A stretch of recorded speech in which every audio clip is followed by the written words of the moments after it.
By Alistair Bunkall, Defence Correspondent Britain risks falling behind her enemies if the government doesn't sufficiently invest in modern capabilities, the head of the army will warn.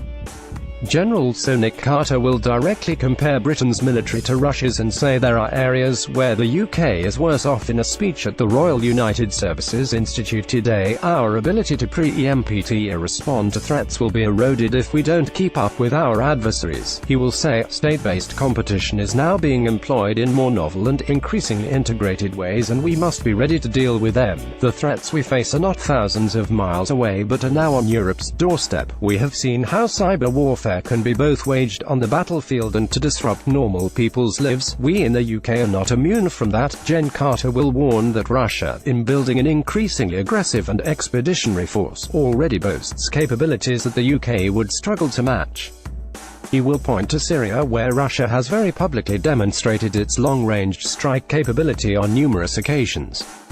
Inevitably, some commentators will also view to the one-off speech as Gen Carter's vision should he become the next chief of the defense staff. The position is expected to be announced in the coming months, and the experienced SOLR is one of the leading candidates. It is also understood that the Defense Secretary is encouraging senior military leaders to speak publicly to help him make the case for more money. Gavin Williamson has made the defence budget a priority since taking office last year. The Ministry of Defence faces a £20 billion shortfall over the next 10 years, and cuts will be almost inevitable if Mr. Williamson fails to secure more funding. Security review currently being carried out by National Security Advisor Mark Sedwill is expected to be published within weeks. Mr. Williamson is believed to have successfully argued that defence should be removed from the review so it can be given more time and consideration before decisions are made ahead of next autumn's budget. It is an indication of how desperate the mod is to win the argument that the head of the army feels it necessary to publicly play up Russian superiority. He will also highlight that while the traditional threat still remains, the armed forces must also look closely at how countries are now being more creative in the way they exploit the seams between peace and war. We must take notice of what is going on around us, or our ability to take action will be massively constrained.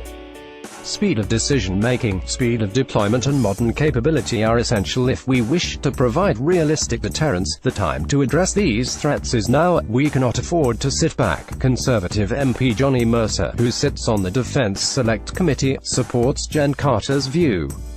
He told Sky News, "The nature of warfare is changing. I have been saying this for some time. The mantra that I have tried to spread, that our armed forces must only be configured, not by cost or rose-tinted view of yesteryear, but by the adversaries we are up against, must be adhered to as we try to understand what a modern, capable, contemporary military looks like, fit for global Britain." Posted